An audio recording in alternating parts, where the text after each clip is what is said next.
जैसा कि आप सब लोग जानते हैं कि अभी ईरान और वाइस इजराइल का युद्ध चल रहा है, ठीक है।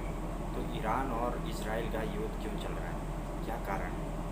तो ईरान और इजराइल पहले दोनों मित्र हुआ करते थे एक टाइम पे, लेकिन अभी ऐसी स्थिति आ गई है कि दोनों के बीच जो है युद्ध चालू हो गया।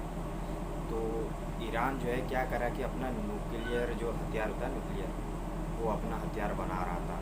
तो इजराइल कहता है कि अगर ये न्यूक्लियर हथियार बना लेगा तो इससे जो है हमारे दूसरे देशों को जो है खतरा है, जो मध्यवर्ती जितने भी देश हैं, ठीक है। तो ये दूसरे जो हमारे मुस्लिम कंट्री हैं उनको ये धमकाएगा, डराएगा। पहले भी ये चीज़ें करा चुका है। गाजा में जो भी जो इनके मतलब आतंकवादी थे, उनसे इनका हाथ है, उनको हथियार वगैरह सप्लाई करते हो, वो इजराइल पे अटैक करते हैं वो लोग। तो ऐसे काम मतलब ईरान जो है सपोर्ट करता है, इजराइल का ये कहना है, ठीक है।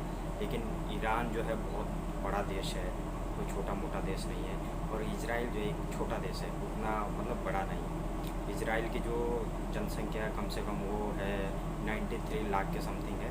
और जो ईरान की जो जनसंख्या है वो कम से कम 10 करोड़ के समथिंग बताई जाती है, 10 करोड़। तो देखो क्षेत्र जो है जनसंख्या में काफ़ी छोटा देश है। और अगर क्षेत्रफल में देखा जाए तो क्षेत्रफल में भी जो है ईरान बहुत बड़ा देश है, बहुत बड़ा। इजराइल जो है उसके मुकाबले कुछ भी नहीं है। वैसे इजराइल जैसे देश जो है 10 पैदा हो सकते हैं। लेकिन अभी क्या है कि इन चीज़ों से कंपेयर नहीं कर सकते हैं, क्योंकि इजराइल के पास जो है पावर बहुत ज़्यादा है, टेक्नोलॉजी बहुत ज़्यादा है। और ईरान के पास उतनी टेक्नोलॉजी वगैरह नहीं है जितनी इजराइल के पास है। तो क्या है कि अगर युद्ध होता भी है तो दोनों देश जो है पावरफुल है, लेकिन इजराइल जो है टेक्नोलॉजी में ज़्यादा पावरफुल है। और ईरान के पास मिसाइल वगैरह है, लेकिन न्यूक्लियर हथियार वगैरह नहीं है, वो इसराइल के पास है, ठीक है। तो इन दोनों के देशों के बीच युद्ध चालू हो चुका है। पहले दिन जो है इन्होंने अटैक किया इजराइल, कम से कम 200 फाइटर जेट ड्रोन पर गए थे। इन्होंने समुद्र के द्वारा जो है ड्रोन वगैरह वहाँ पहले सप्लाई की, पहले पूरा प्लान जो है बिछाया इन्होंने, बनाया कैसे अटैक करना है, क्या करना है। अभी जो है उनका न्यूक्लियर हथियार जो बनने वाले थे, जो बना रहे थे, उससे जो है 2-3 दिन पहले इन्होंने अटैक कर दिया। तो कुछ ना कुछ वहाँ भी जासूस रहे होंगे इसराइल के, वहाँ के लोग भी कुछ उनके साथ मिली भगती रही होगी, नहीं तो ऐसे नहीं हो जाता इतना बड़ा हमला। इससे जो है वहाँ पे जितने भी ईरान में जो है बड़े बड़े ऑफिसर लोग थे, कहाँ पे वो हथियार बनाए जा रहे थे, वहाँ पे इकट्ठा मीटिंग हो रही थी। तो वहाँ पे सीधा अटैक किया गया। जितने भी बड़े बड़े ऑफिसर थे सेना के, सबको मार गिराया गया है। और जो बड़े बड़े वैज्ञानिक थे 6-7, उनको भी मार गिराया गया। तो कहा जा रहा है कि 79 लोग कम से कम वहाँ पर मरे हैं ईरान में, और 246 लोग समथिंग बताया जा रहा है कि वो घायल है।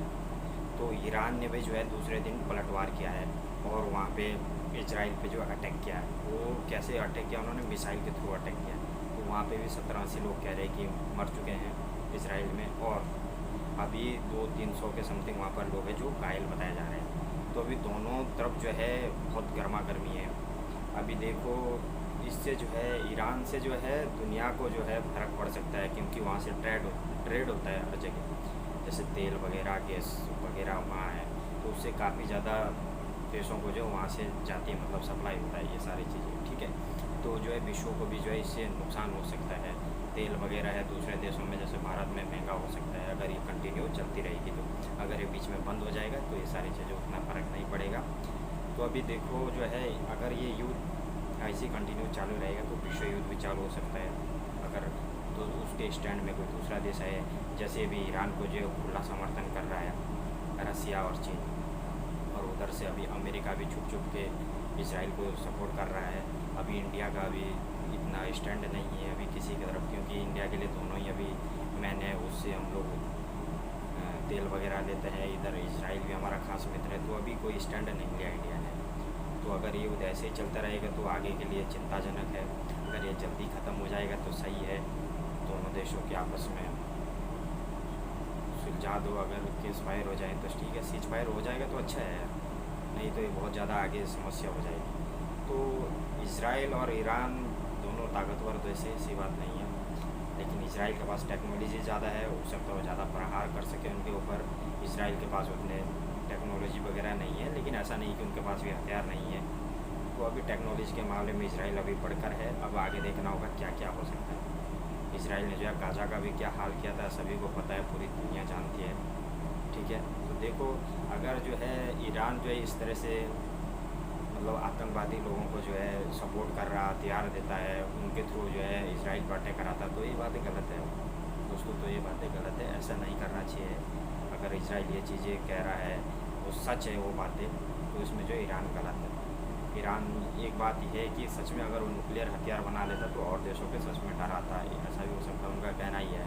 इस वजह से ये लड़ाई चालू हुई है, तो वो नहीं चाहता है कि वो हथियार बना ले, ये हथियार बना लेगा क्योंकि हमको आगे के लिए डराएगा, ये किसी भी देश को डरा सकता है, धमका सकता है। तो इसी के ऊपर अमेरिका भी ये बोल रहा है कि ईरान हमसे हाथ मिला लें, हमारे साथ बनाएं हथियार वगैरह जो भी तुमको बनाना है, लेकिन वही अमेरिका की सुन नहीं रहे वहाँ के जो भी प्रधानमंत्री है, तो इस वजह से चालू है। तो अमेरिका उधर से कह रहा है कि भाई देखो, नहीं मानोगे तो फिर आगे क्या होगा हमको भी नहीं पता, तो इस हिसाब से अभी चालू है, ठीक है।